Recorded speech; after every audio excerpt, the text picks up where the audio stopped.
C7 voice நேயர்களுக்கு வணக்கம். அதிமுக கூடாரத்தை முதல்வர் விஜய் காலி செய்றாரா? அதிமுகவுல இருந்து சாரசாரையா தாவேக்காவுல போய் இணைறாங்க. தாவேக்காவா அழைக்கிறாங்களா இல்ல அதிமுகவுல இருந்து தானாவே போறாங்களா? அப்படி தாவேக்கா அழைக்கிறாங்கன்னா அதுக்கான காரணம் என்னவா இருக்கும் அப்படின்றத இந்த பதிவுல தெளிவாக பார்க்கலாம். தேர்தல் முடிஞ்சதுக்கு அப்புறமா அதிமுக மேல நிறைய விமர்சனங்கள் தொடர்ந்து வைக்கப்படுது. காரணம் என்ன அப்படின்னா, அதிமுக 47 இடங்கள்ல வெற்றி பெற்றிருந்தாங்க.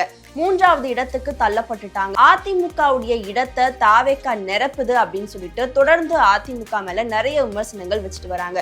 அது மட்டும் இல்லாம தேர்தல் முடிஞ்சதுக்கு அப்புறமாவே அதிமுகக்குள்ளேயே நிறைய உட்கட்சி மோதல் நடந்துட்டு இருக்கு. CV சண்முகம் தலைமையில ஒரு அணியும் EPS தலைமையில ஒரு அணியுமே சட்டமன்றத்துல வாக்களிச்சிருந்தாங்க தாவேக்காவுக்கு ஆதரவா. இதே மாதிரி தொடர்ந்து அதிமுகக்குள்ள நிறைய உட்கட்சி மோதல் நடந்துட்டு இருக்கு. இதனாலேயே தொண்டர்களுக்கும் மக்களுக்கும் அதிமுக மேல இருந்த நம்பிக்கை போயிடுச்சு அப்படின்ற ஒரு விமர்சனத்தை அதிமுக மேல வைக்கிறாங்க. இன்னொரு பக்கம் அதிமுகல இருந்து சாரசாரையா தாவேக்காவுல போய் இணைஞ்சிட்டு இருக்காங்க. அதிமுகவுடைய முன்னாள் MP, முன்னாள் MLAக்கள், முன்னாள் அமைச்சர்கள் உட்பட முக்கிய புள்ளிகளா கருதப்பட்ட பலரும் தாவேக்காவுல போய் இணைறாங்க. இப்படி இருக்கும்போது உண்மையாவே அதிமுகவுடைய இடத்தை தாவேக்கா நிரப்புதா? எதுக்காக தாவேக்கா அதிமுகல இருந்து வரவங்கள முக்கியமா வரவேற்கிறாங்க அப்படின்னு நிறைய கேள்வி எழுந்திருக்கு. காரணம் என்ன அப்படின்னா, தாவேக்கா கட்சியை ஆரம்பிச்சு 2 வருஷத்திலேயே ஆட்சியை பிடிச்சிருக்காங்க.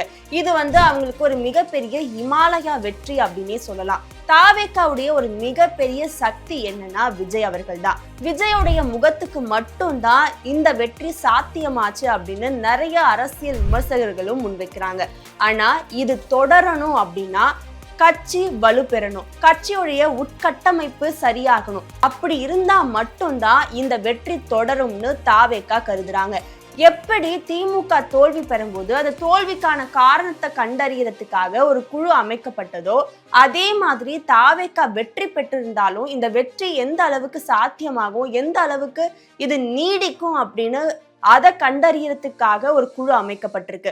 அதுபடி என்ன சொல்றாங்க அப்படின்னா, தாவேக்காவுல அனுபவம் இல்லாதவங்க நிறைய பேர் இருக்காங்க. தாவேக்காவுக்கு அரசியல் அனுபவம் இல்லை. இதுதான் தாவேக்காவுடைய ஒரு மைனஸா பார்க்கப்படுது.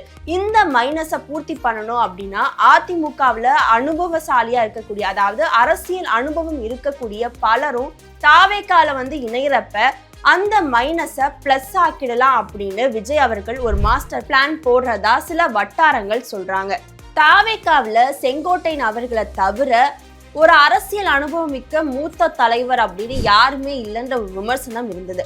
அதனாலதான் தேர்தல் முடிஞ்ச பிறகு CV சண்முகம் தலைமையில ஒரு குழு உருவாக்கப்பட்டு அந்த அணி தாவேக்காவுக்கு ஆதரவா வாக்களிச்சிருந்தாங்க. அவங்களுக்கு தாவேக்கா தரப்புல இருந்து அமைச்சர் பதவி அளிக்கப்படும் அப்படின்ற அளவுக்கு நிறைய பேசப்பட்டது. ஆனா இது எதுவுமே நடக்காததுனால அதிருப்தியில மறுபடியும் அதிமுகவோட இணைஞ்சாங்க.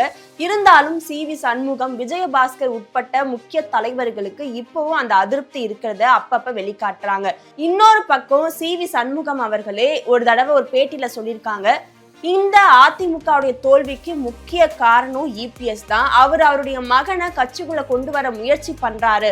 அது மட்டும் இல்லாம அதிகார தோரணையில செயல்படுறாரு. போறவங்க போகட்டும் அப்படின்னு இருக்காரு. சாரசாரையா தாவேக்காவுல போய் இணைறாங்க அப்படின்றத அவரே சொல்லியிருந்தாரு.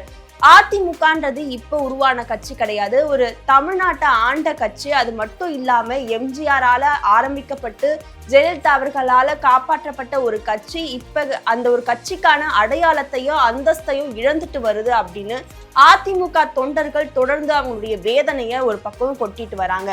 இன்னொரு பக்கம் விஜய் அவர்கள் அதிமுகவில இருந்து சாரசாரையா தொண்டர்களையும் முன்னாள் MLAக்களையும் தான் பக்கம் இழுக்கிறாரு.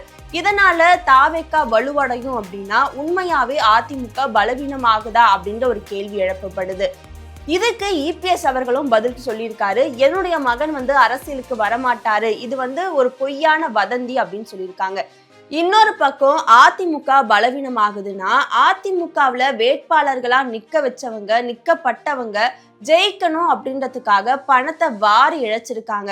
அந்த பணம்லாம் மறுபடியும் வேணும், பணத்தை சம்பாதிக்கணும் அப்படின்றதுக்காகவே பேரம் பேசப்பட்டு அவங்க தாவேக்கா பக்கம் இழுக்கப்படுறாங்க அப்படின்ற ஒரு விமர்சனமும் இப்ப முக்கியமா வைக்கப்படுது. இன்னொரு பக்கம் லீமா ரோஸ் அவங்களாலதான் அதிமுக உடைஞ்சது அப்படின்ற விமர்சனத்தை பல முக்கிய அரசியல் விமர்சகர்களும் முன்வைக்கிறாங்க. தமிழக அரசியல் களத்துல திமுகவும் சரி அதிமுகவும் சரி தேர்தல் நேரம் வருதுனாலும் அதுக்கு முன்னாடியில இருந்தே பல ஆயத்த பணிகளை மேற்கொள்வாங்க. பூத் கமிட்டியை வலுவா கட்டமைக்கிறதுல இருந்து உட்கட்டமைப்பை சரியா அமைக்கிறது வரைக்கும் திராவிட கட்சிகளான அதிமுக திமுக ரெண்டு பேருமே இறங்கி வேலை செய்யக்கூடியவங்க. ஆனா இது தாவேகாவுக்கு கிடையாது. தாவேகாவுல ஒரு பூத் கமிட்டி சரியா இருக்கானா கிடையாது. அதே மாதிரி கிராமப்புறங்கள்லயும் தாவேகாவுடைய ஒரு நிலைப்பாடு செயல்பாடு எப்படி இருக்கு அப்படின்னு பல கேள்விகள் இருக்கு. இதை எல்லாத்தையும் பூர்த்தி செய்யறதுக்கு தான் அதிமுகல இருக்கக்கூடிய முக்கிய நிர்வாகிகள் தாவேகாவுக்கு தேவைப்படுறாங்க. இன்னொரு பக்கம் விஜயபாஸ்கர் அவர்களும் அவங்களுடைய பதவியை ராஜினாமா பண்ணிட்டாரு. இன்னும் தாவேகாவுல இணையல அப்படின்னாலும் தாவேகாவுக்கு போகிறதுக்கான நிறைய வாய்ப்புகள் இருக்குன்னு சொல்லப்படுது. தேர்தலுக்கு முன்னாடி வரைக்கும் விஜய் அவர்கள் எல்லா இடத்திலும் பிரச்சாரம் பண்ணது நான் ஒரு தூய சக்தி அப்படின்னு தான்.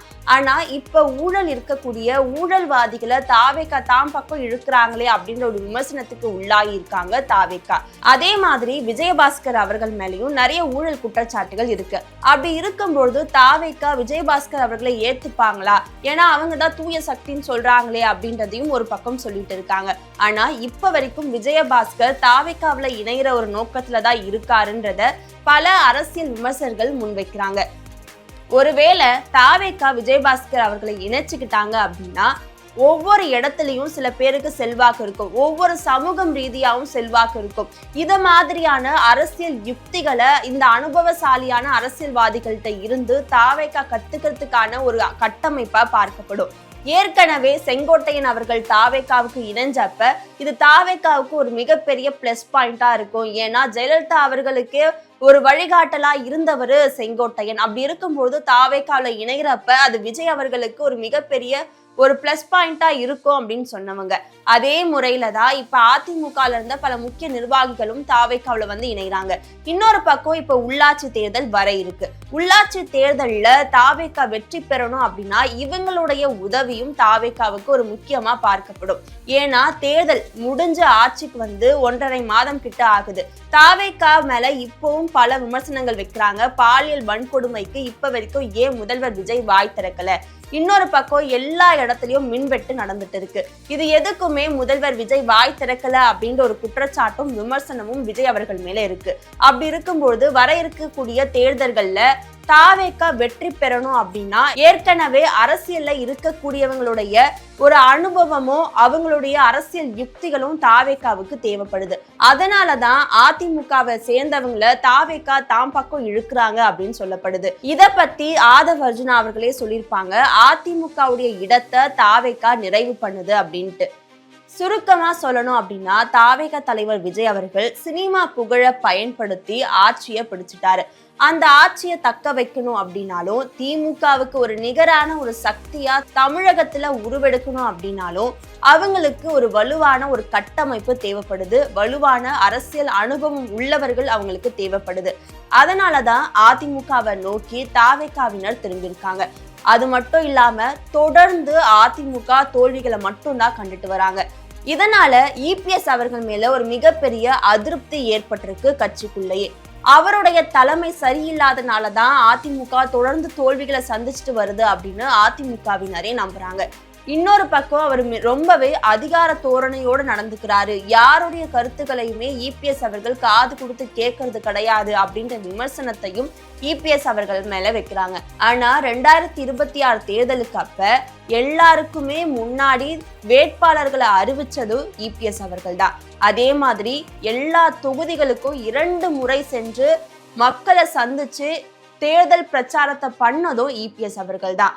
தொடர்ந்து அவரு முயற்சி எடுத்திருந்தாலும் இந்த ஒரு தோல்வி அப்படின்றது அதிமுகவுக்கு ஒரு மிகப்பெரிய ஒரு தோல்வியா தான் பார்க்கப்படுது.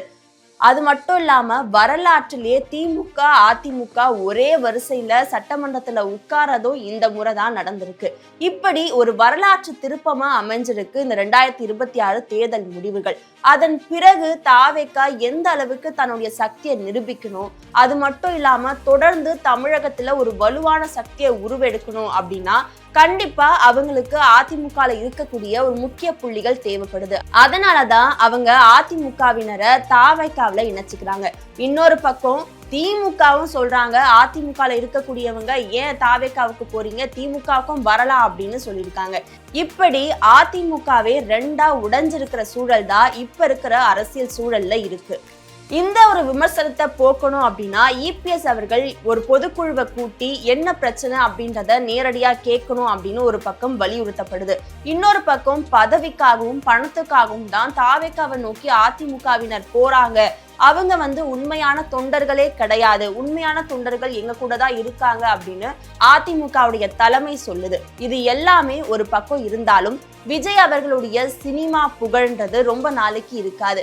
கட்சியை கட்டமைக்கணும், அதனால அவங்களுக்கும் அதிமுக தேவைப்படுறாங்க. அதனால தாவேக்கா தற்காலிக அரசியல் இருந்து ஒரு நிரந்தர சக்தியா தமிழகத்துல உருவெடுக்கிறதுக்கான விஜயுடைய மாஸ்டர் பிளானாவே இது பார்க்கப்படுது.